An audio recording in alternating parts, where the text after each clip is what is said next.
When you work in tech at Cox, you get to do meaningful work every day.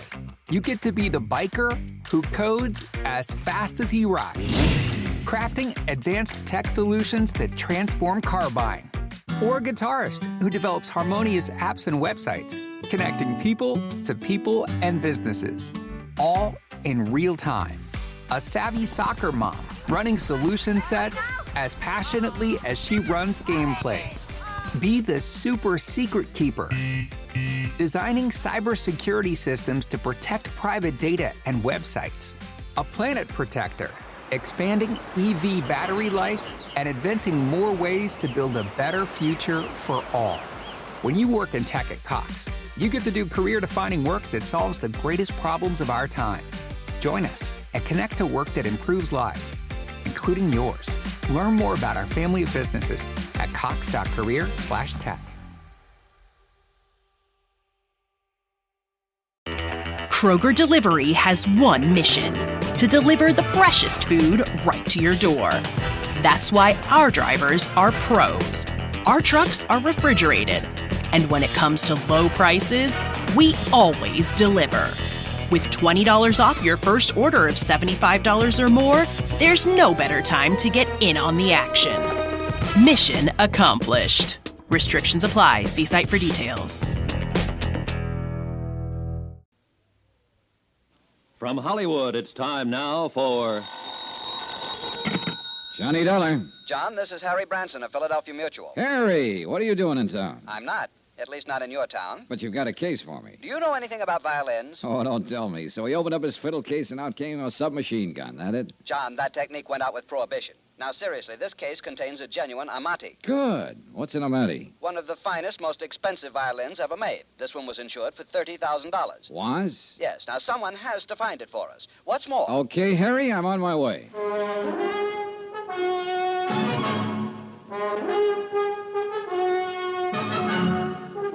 Tonight and every weekday night, Bob Bailey in the transcribed adventures of the man with the action-packed expense account, America's fabulous freelance insurance investigator. Yours truly, Johnny Dollar.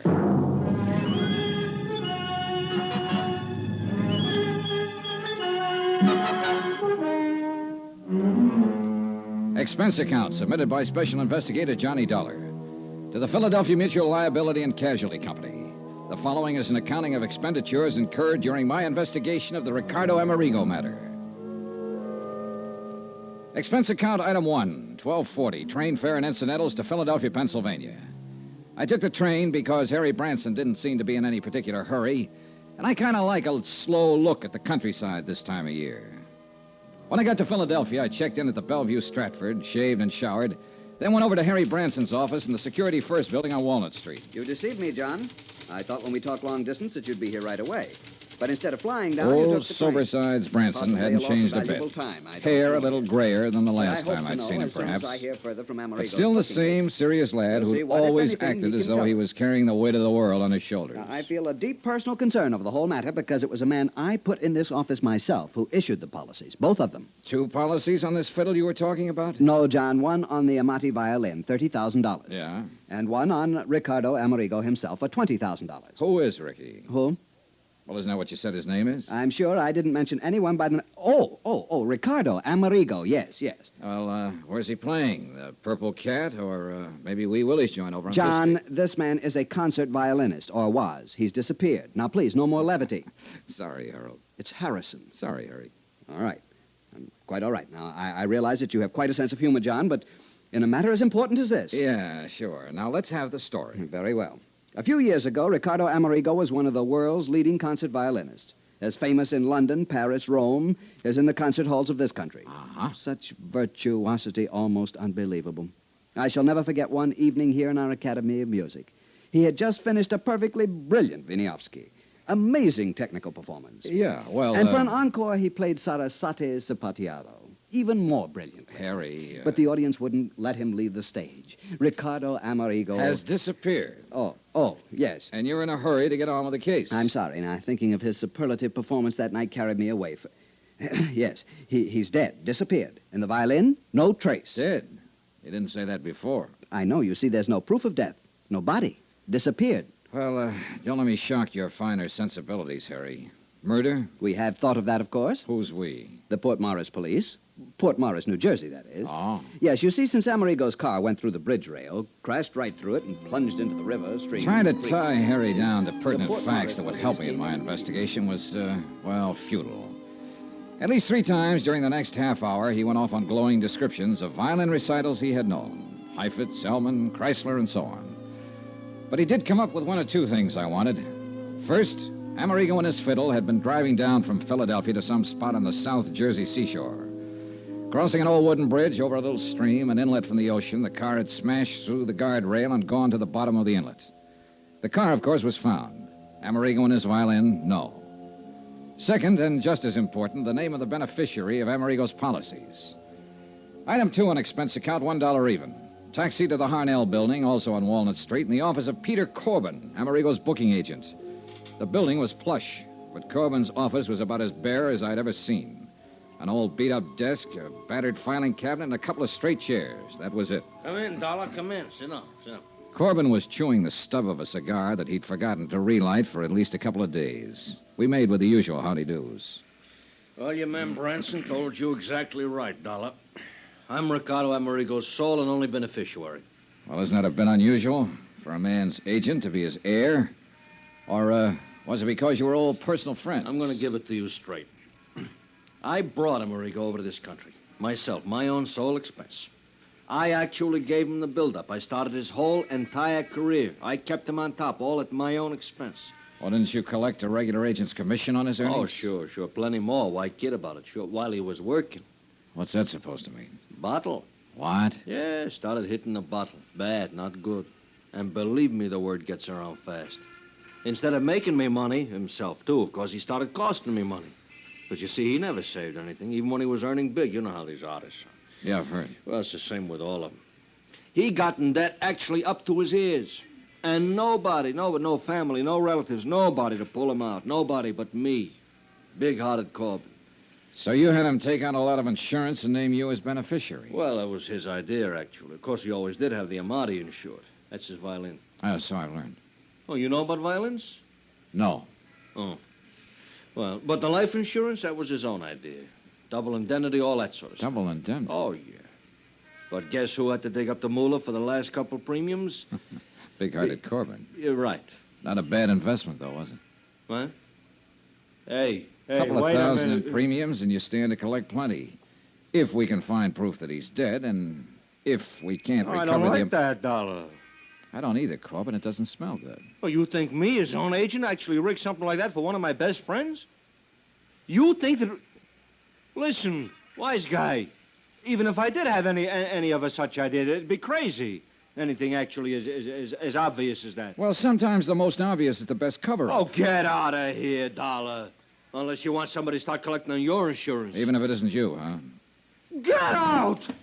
So help me. Yeah, pretty obvious. And every time you open your mouth... Oh, no, you don't. Why is it that people who telegraph their punches are always the first to start swinging? I don't know. Anyhow, I left Corbin to pick himself up and start thinking about some alibis he might need. And in the cab back to my hotel, I did a lot of thinking myself. Sure, the obvious off times is the best cover-up. And yet it might be too obvious. Far too obvious. Branson here? Johnny Dollar here. Oh, John, good. Listen, at least there'll be no double indemnity to pay in the Amerigo matter. For accidental death, that is. You see... Wait a minute. About an hour ago, you weren't even sure he's dead. Did somebody find the body? No, unfortunately, but I've just received a call from the Port Morris police. They completed their examination of Amerigo's car. After they pulled it out of the creek, of course. I hope so. John, they found conclusive evidence of murder. Harry, I'll call you from Port Morris. Expense account, item 2. Subway, ferry, train, and bus fares to South Vineland, New Jersey. South Vineland because Ad Bowles lived there, and I knew that if anything at all happened in the heart of sunny southern Jersey, Ad would know about it. Retired and raising some of those wonderful South Jersey sweet potatoes and peaches with plenty of hired help, he amused himself by moseying around, getting to know everybody and everything that happened in his section of the state. He had an insatiable curiosity and money enough to keep it satisfied. Hi. Hi, you conniving, chiseling son of a gun. I've been waiting for you to get here. What took you so long? Hey, what was that conniving, chiseling crack, son? We're still on expense account, aren't you? Yeah, sure. Sure, and so help me, nobody in history ever had the knack of padding out an expense account the way you can. And collect those fancy commissions on top. When I was a private investigator... Who is retired? You call this retired 270 acres of sandy soil from which to try to wrestle the poor living? Oh, no, wait a minute. That Cadillac Eldorado out front, that belongs to one of the hired hands. 983 peach trees. And isn't that a landing field I see out there through the window? A lot of sweet potato land to be cultivated? Well, yes. Say, why didn't you fly down or let me know and I'd have picked you up? Look, with all the time I have on my I thought hands... you said you were very busy. Yeah. How long are you going to stay? So I can figure out where we'll go, what we'll do. Ed, I'm on a case. Well, sure. Ricardo Amerigo and his priceless fiddle. Oh, no. It was easy. When I heard about him going over the bridge, I contacted Barney Peters of the Port Morris PD. From Barney, I learned all about the next of kin. His agent, that is. Pete Corbin. Right. And that boy at Philadelphia Mutual, Harry Branson. And I knew Branson wouldn't call anybody but you in on the case. So here you are. Still a private eye, aren't you, Ed? You gotta have some way of killing time. And I suppose you have the whole case solved. Yep. Well, according to Harry Branson, who heard from the Port Morris police just before I left Philly, it was murder. Oh, you point killer. I thought I'd be the one to tell you that. No, sorry. The cops knew it first. Second, I told them. Huh? Yeah, I showed them where somebody'd used a hacksaw on the steering arm of Amerigo's car when they dragged it out of the creek. Uh-huh. So that was it. Yep. And who wielded the hacksaw? Well, Pete Corbin. Who else? Why? Who else stood to benefit by Amerigo's sudden trip to the great beyond? No. It's too easy, Ed. What's more, he's the only one who had constant and complete access to Amerigo's car. Why, he not only mothered little Ricky, clothed and fed him and kept him in booze, but he paid his rent, swept out his apartment, serviced his car. No, it's too easy. And Johnny, that car was even kept locked in Pete Corbin's own garage. And Corbin had the only key. Where did you learn that? From Corbin's landlord, by phone, of course. Said he thought Corbin did that so Ricky couldn't go out driving when he was drunk. And me? I think it was the other way around. You'd only let him drive when he was drunk, huh? Stood a good chance of smashing up what would look like accidental death. So that Corbin would collect the double indemnity. It's open and shut. Any proof, Sherlock? Just get to Corbin, throw it all at him, and break him down. Maybe he'll even find the hacksaw tucked up his sleeve. Too easy. Any bets that it isn't Corbin? Yeah, I'll bet you. You name it. My commission on the case. I'll match it. Oh, and plus your expense account. Look, Ed, I want to see that car and the bridge and the creek, anything else I can find. Sure, I'll fly you down there. Then we can go on over to Atlantic City, hit some of the night spots. Your treat. You know, so we can build up the expense account enough for me to collect plenty.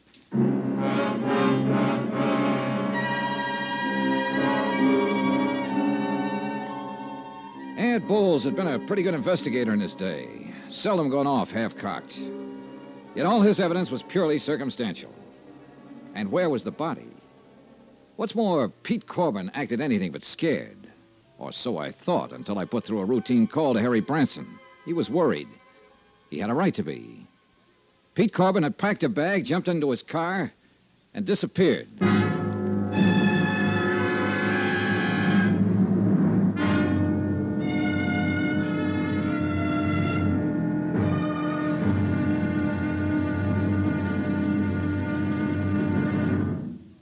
Now, here's our star to tell you about tomorrow's intriguing episode of this week's story. Tomorrow, a soggy day in a soggy South Jersey swamp. And a discovery almost too good to be true. Join us, won't you? Yours truly, Johnny Dollar.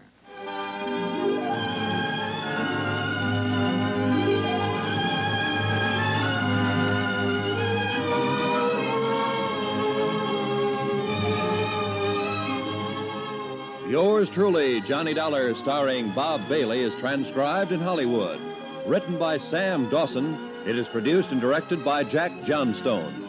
Be sure to join us tomorrow night, same time and station, for the next exciting episode of yours truly, Johnny Dollar. Roy Rowan speaking.